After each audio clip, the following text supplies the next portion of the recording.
a ver qué nos dice el Señor a través de su palabra, y hoy día quiero volver a un libro que me dio muchísimas bendiciones y cada vez que lo abro me sigue dando bendiciones, y es el libro de Apocalipsis. Uno le tiene miedo, le tienen, no sé, cierto temor al libro. Es un libro donde nos dice justamente en el primer capítulo, bienaventurados, ¿cierto?, aquellos que leen las profecías, que leen lo que este libro contiene. Así que son bendiciones realmente. Y simplemente quiero pedirles que vayan entonces a Apocalipsis capítulo 2, y es una de las 7 iglesias que el Señor dirige esta carta.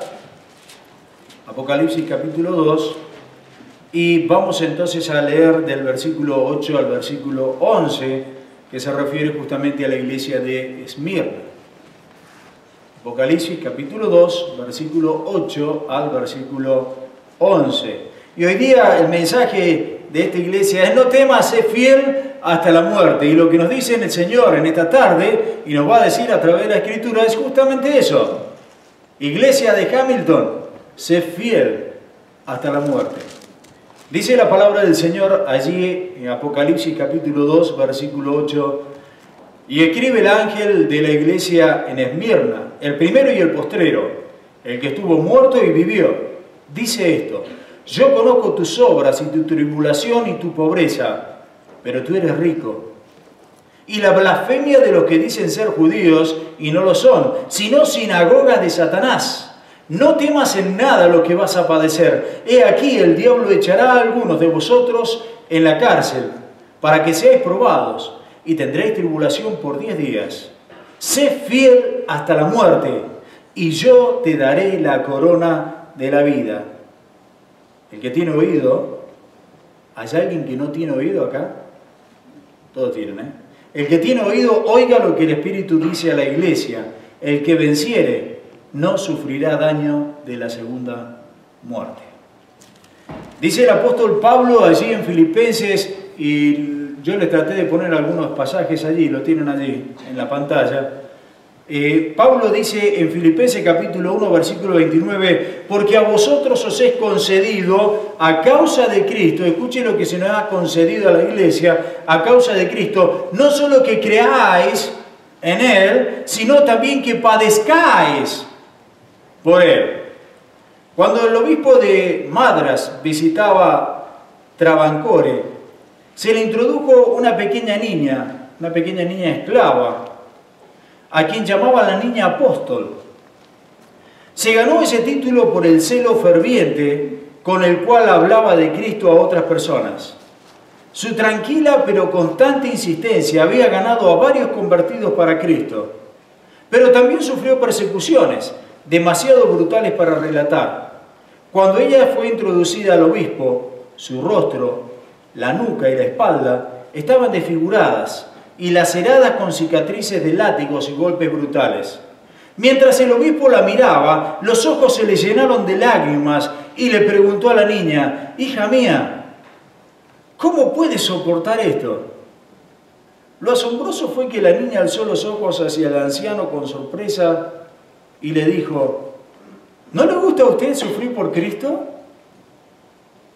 Una criatura, ¿no le gusta a usted sufrir por Cristo? Hermano, ¿qué es lo que a nosotros nos inhibe a sufrir por Cristo?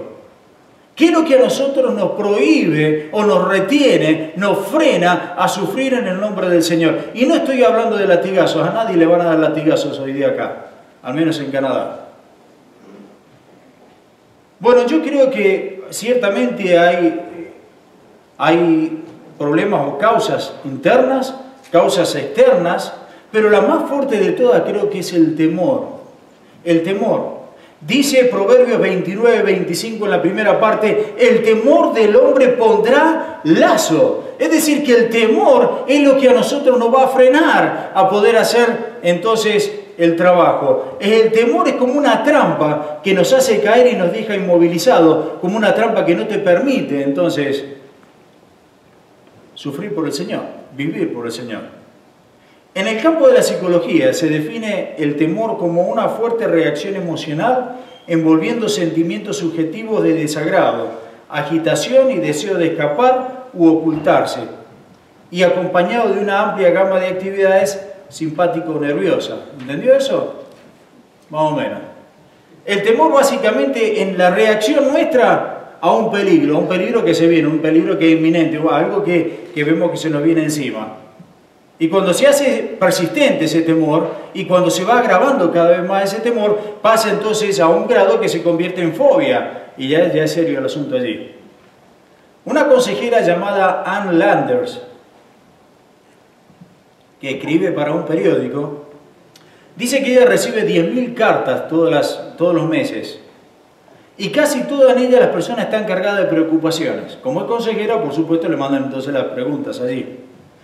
Se le preguntó en una oportunidad cuál de las preocupaciones de la gente es la más importante, cuál es la que más afecta a las personas. Y ella dijo, creo humildemente que es el temor, lo que más afecta a toda la gente en realidad.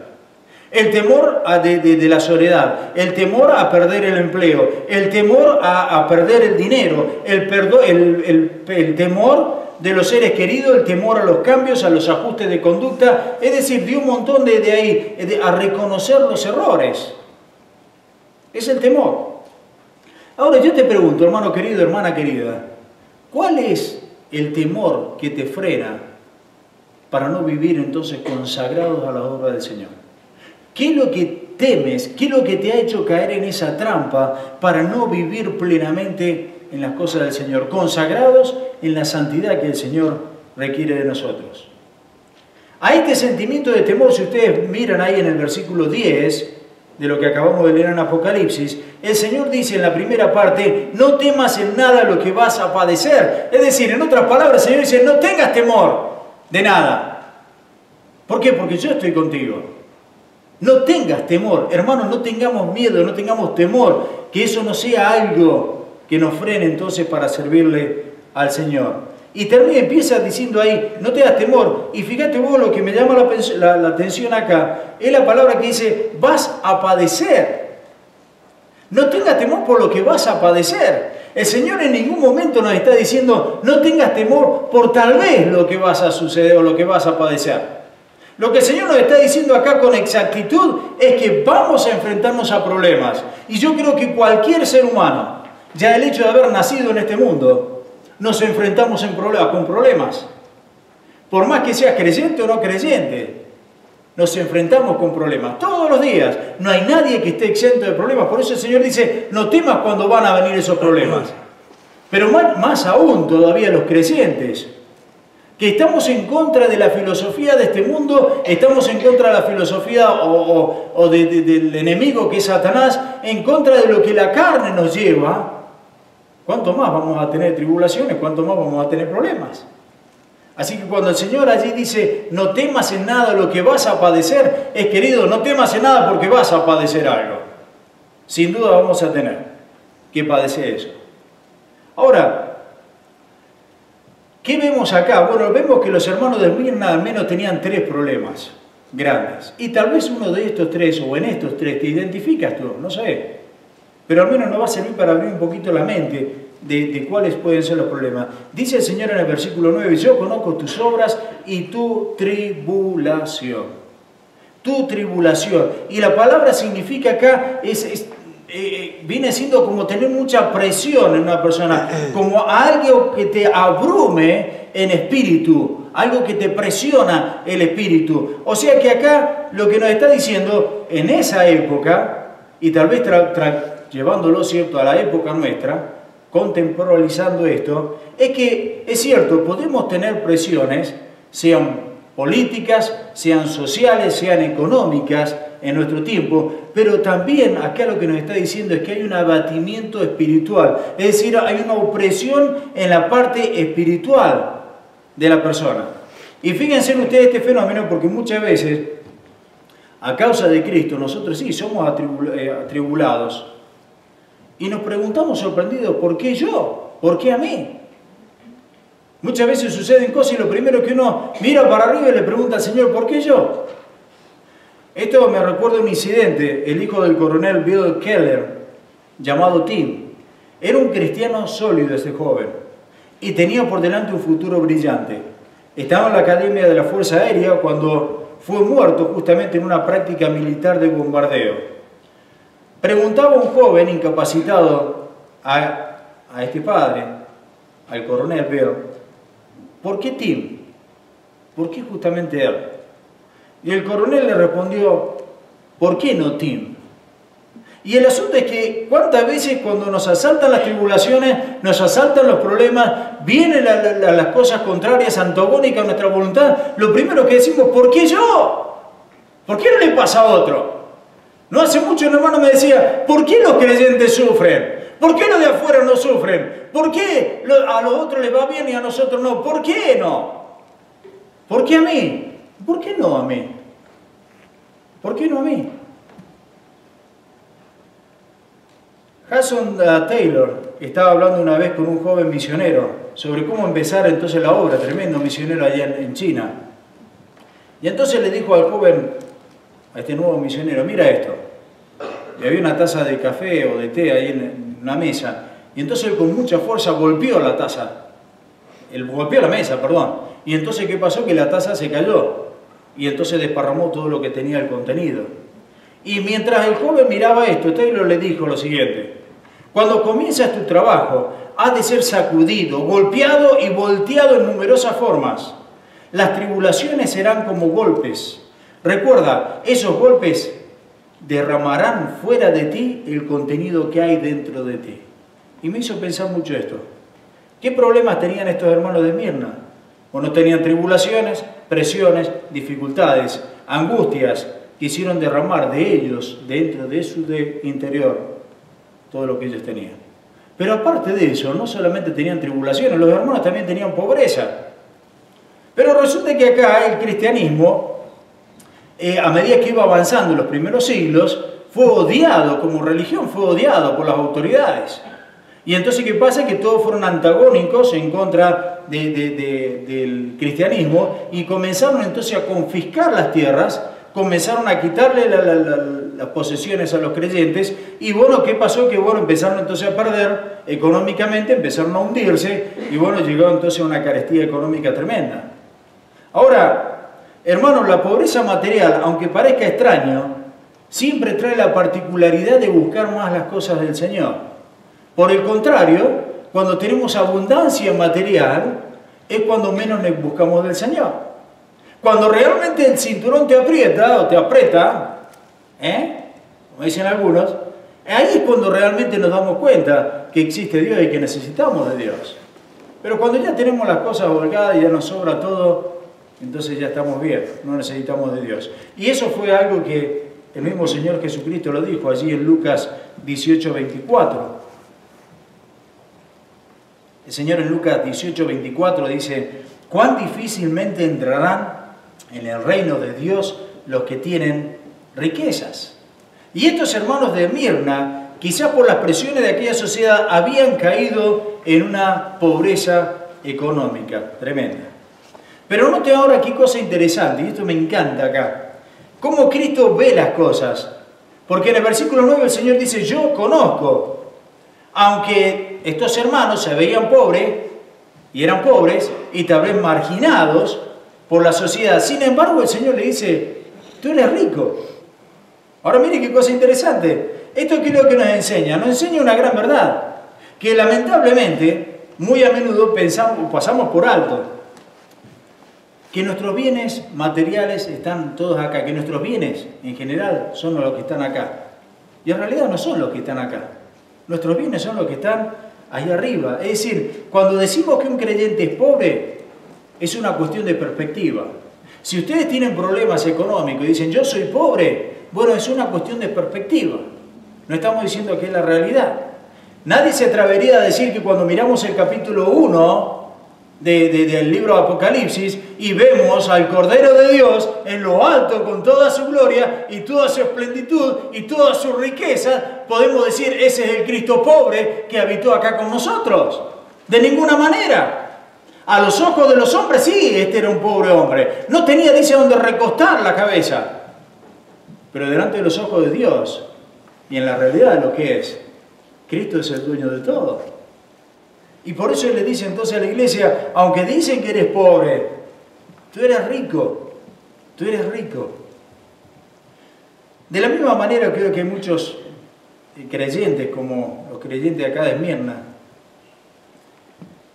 y no estoy diciendo con esto, entiéndame, no estoy trivializando el tema de la pobreza, porque hay muchos creyentes que viven en pobreza. Y el problema de la pobreza en realidad es no sé cómo ponerlo, pero es una desconsideración a lo que es la dignidad humana. Eso es. Y hermanos queridos, el Señor Jesucristo, voy a hacer un paréntesis con esto, pero el Señor Jesucristo dice a los pobres siempre los tendréis. Y todavía tenemos cantidad de pobres. Y hay cantidad de pobres. Y cuando nosotros miramos las cosas que tenemos nos sobran. Pero pensamos que esa es la riqueza nuestra, está en las cosas materiales. Entonces más acaparamos, más tenemos y más posesiones materiales tenemos. Muchas veces gastamos dinero por el hecho de, porque el sistema nos permite. Entonces compramos. No necesitamos, pero compramos. Bueno, piensas que hay gente que no tiene ni siquiera para comer. Y que nosotros podemos ser esa herramienta que el Señor use, entonces para proveerles a estos que tienen tanta necesidad. Cierra el paréntesis. El Señor acá dice, ustedes no son pobres, ustedes son ricos. Miren la perspectiva del Señor. Y dice ahí en el versículo 9, yo conozco. Ahora, ¿qué cosa conoce? Bueno, que son pobres según los estandartes del hombre, pero que son ricos según Dios. Y atención con esto, porque tenemos que aprender a mirar la perspectiva de Dios, no la perspectiva del hombre. En Colosenses 3:2 dice, poned la mira en las cosas de arriba, no en las cosas de abajo. Bueno, ¿por qué? Porque acá abajo desvirtúan todas las cosas los hombres. En Mateo 6, 19 al 20, dice el Señor, no os hagáis tesoros en la tierra, sino haceros tesoros en el cielo. En el cielo. El asunto no es hacerse rico acá abajo, sino el asunto de hacer riqueza de arriba. Y hermano querido, creo que el tema del materialismo acá en Canadá a todos nos ha tocado. Algunos más, otros menos. Pero es un problema el tema del materialismo acá. Y el Señor dice a aquellos que están pasando por pobrezas, por dificultades, mira, no te hagas problema, yo conozco que tienes esa necesidad. Y tú eres rico en el Señor.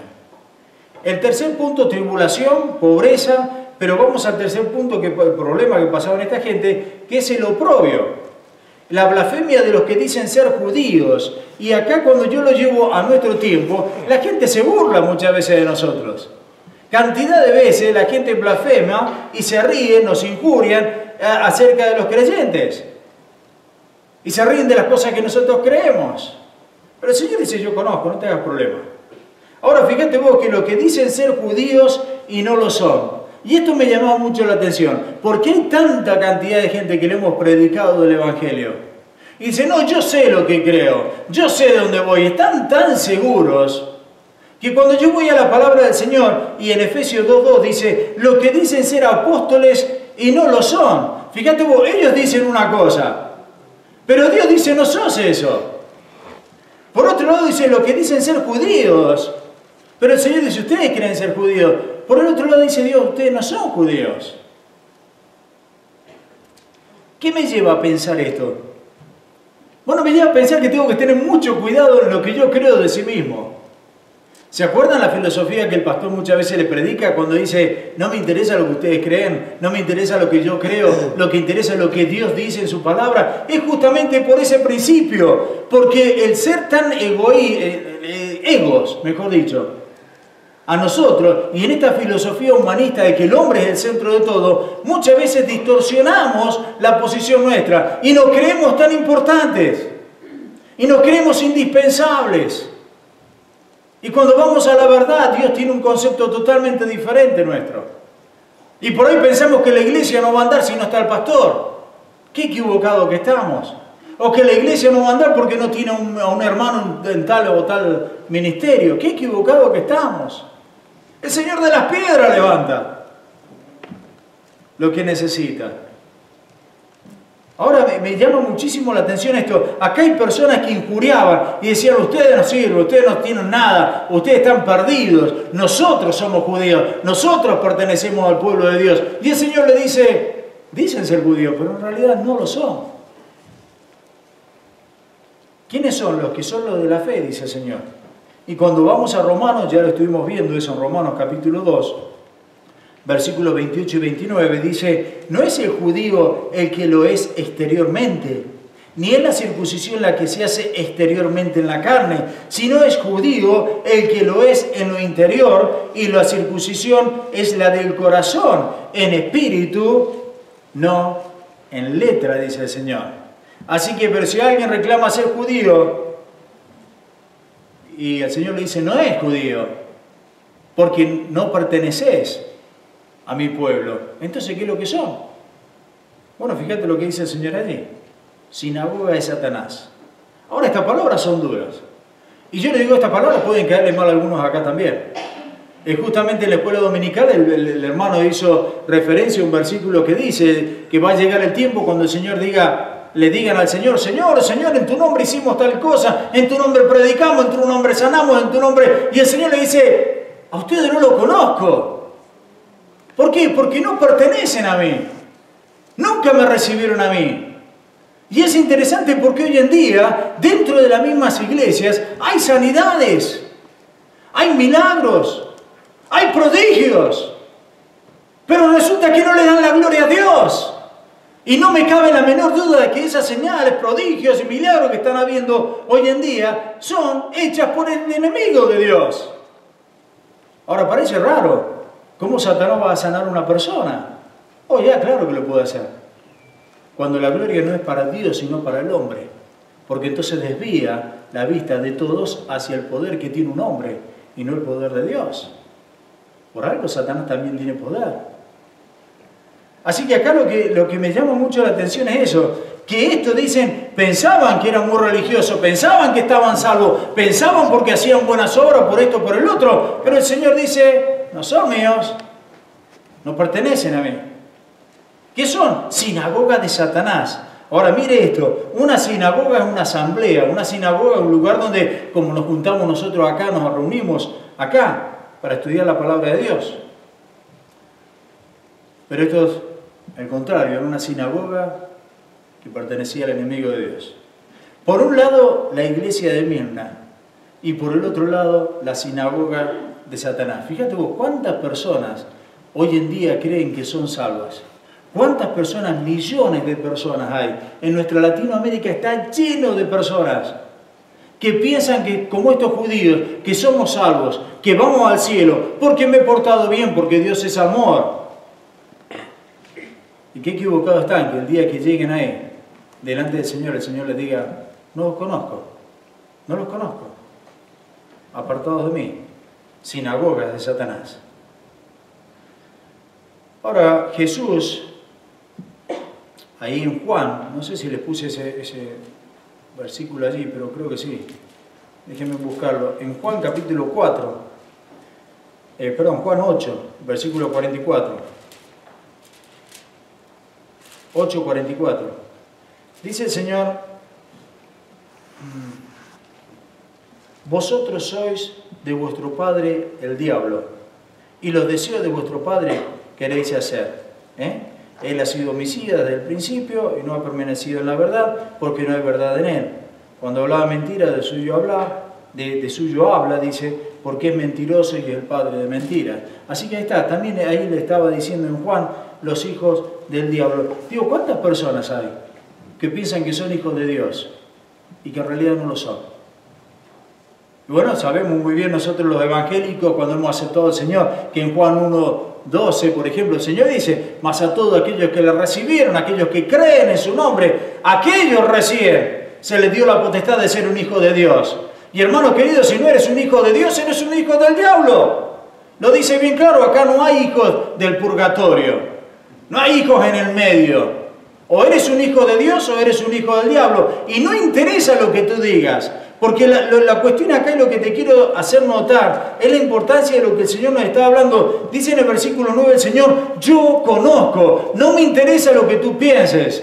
Es lo que yo veo en ti, lo que veo en tu corazón. Yo conozco más de tu persona, dice el Señor, que nosotros mismos, de nuestra propia persona. Así que hermanos queridos, o amigos queridos, se trata de tomar una decisión en cuanto a esto. O eres hijo de Satanás o eres un hijo de Dios. Para ser un hijo de Satanás simplemente tienes que haber nacido. Ya está. Así que teniendo vida ya eres un hijo de Satanás. Para ser un hijo de Dios, por el contrario, tenemos que aceptar a Jesucristo como Dios, como el único camino que Dios nos da para tener vida eterna. Si le pedimos perdón por nuestros pecados y le aceptamos como Señor y Salvador personal, nos dice en la Escritura, entonces ahí recién pasamos a ser ahora un hijo de Dios. Un hijo de Dios comprado por la sangre del Señor. Y bueno, según el criterio del Señor ahí en el versículo 10, dice no temas. ¿Por qué? Bueno, volviendo al 9, porque yo conozco. Y eso significa que todos los padecimientos, que todas las presiones, que todos los problemas que nosotros tengamos y vamos a pasar, el Señor está en control absoluto de todas las cosas. Yo conozco, dice el Señor, nos habla de conocimiento. Fíjate vos ahí en Hebreos 4:15, dice, porque no tenemos un sumo sacerdote que no pueda compadecerse de nuestras debilidades, sino uno que fue tentado en todo según nuestra semejanza, pero, dice ahí, sin pecado. Y noten ustedes que si hemos tolerado tribulación, si hemos tolerado pobreza, si hemos tolerado oprobio, entonces estamos en la lista, estamos listos y maduros para sufrir más por el Señor. Ahora, ¿cómo es esto? Versículo 10, lo que vas a padecer. O sea que estas cosas se van agregando cada vez más al sufrimiento nuestro. Pero qué hermoso es saber que el Señor está con nosotros y que el Señor conoce todas las cosas. ¿Qué otra cosa ha de sumarse a estas pruebas que el Señor nos da? Bueno, las amenazas del diablo. En el versículo 10, en la parte B, si ustedes miran ahí, dice, no temas en nada lo que vas a padecer. He aquí el diablo echará, pero escuche, echará a algunos de vosotros, no dice a todos de vosotros, en la cárcel, algunos, para que seáis probados y tendréis tribulación por 10 días. Sé fiel hasta la muerte y yo te daré la corona de la vida. Me encanta eso ahí. A algunos dice, no a todos. Cuando yo voy a 1 Corintios 10:13, dice, fiel es Dios. Y escuche bien esto. Fiel es Dios que no os dejará ser tentados más de lo que podéis resistir. Tenemos pruebas, pasamos por problemas. El diablo encima nos da más pruebas todavía. Pero son para probarnos. Dice, fiel es Dios, que no os dejará para ser tentados más de lo que podéis resistir, sino que dará también juntamente con la tentación la salida. La salida. ¿Para qué?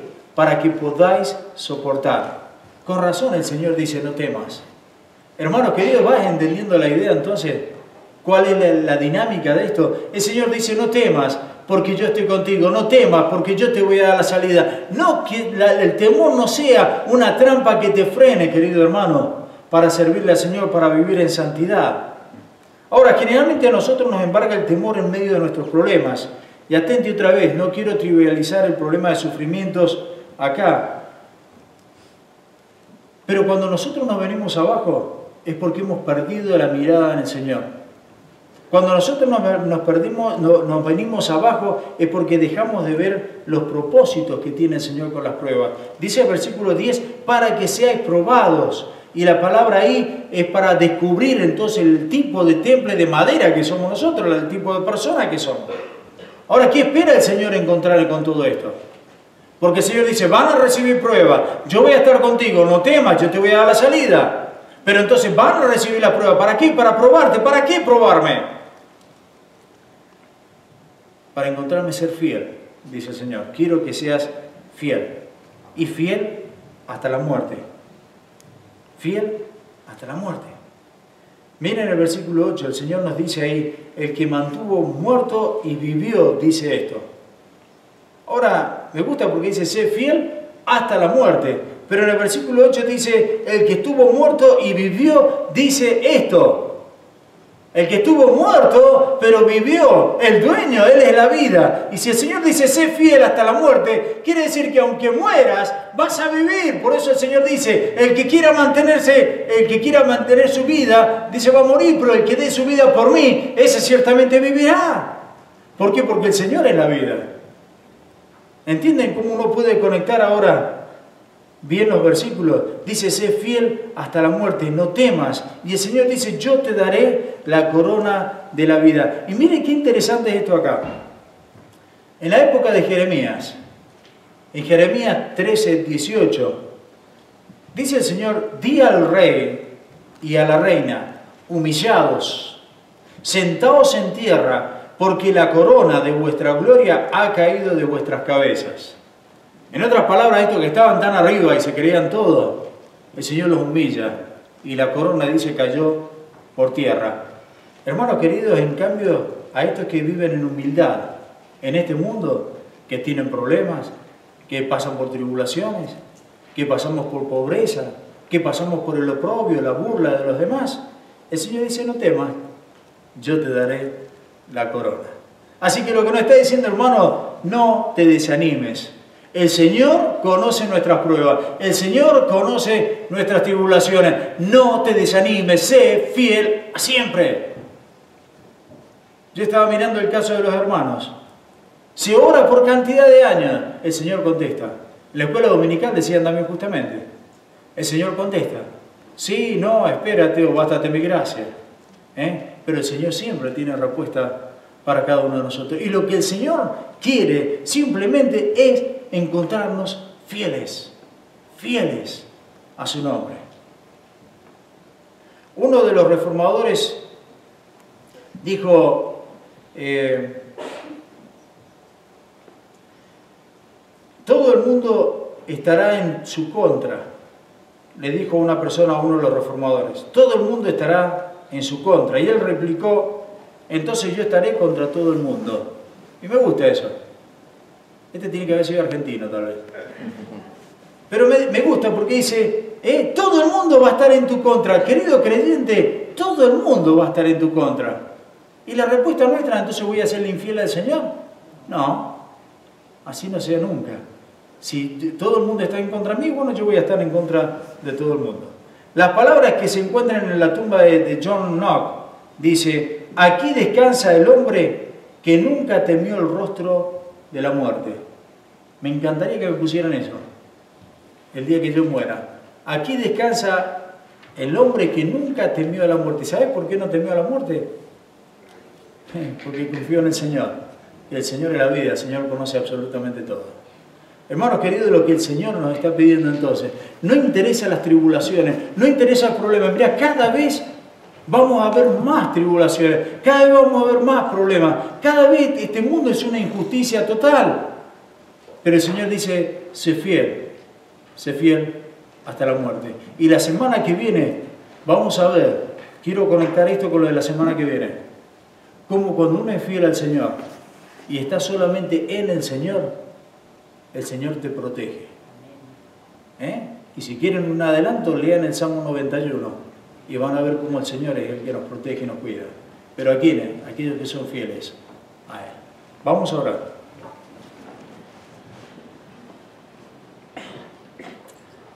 Y una vez más hago el llamado a aquellos que no han aceptado todavía a Cristo. Mire, yo sé que es duro que una persona le diga a otra, eres un hijo del diablo, pero es la verdad. Es lo que la palabra del Señor nos dice. Así que considérelo. Y nos dice muy claramente las Escrituras que hay que aceptar al Señor en nuestro corazón. Hay que aceptar que Él es Dios, que Él vino, murió, resucitó por cada uno de nosotros para darnos vida y vida eterna. Dígale en su corazón, Señor, perdona mis pecados. Reconozco que soy un pecador y que estoy condenado. Pero también reconozco, Señor, que tú eres Dios y que diste tu vida por mí, Señor. Entra en mi corazón, sé mi Señor y Salvador personal y haz de mi vida lo que tú desees. Si dices esas palabras, querido hermano, querido amigo, vas a tener vida eterna.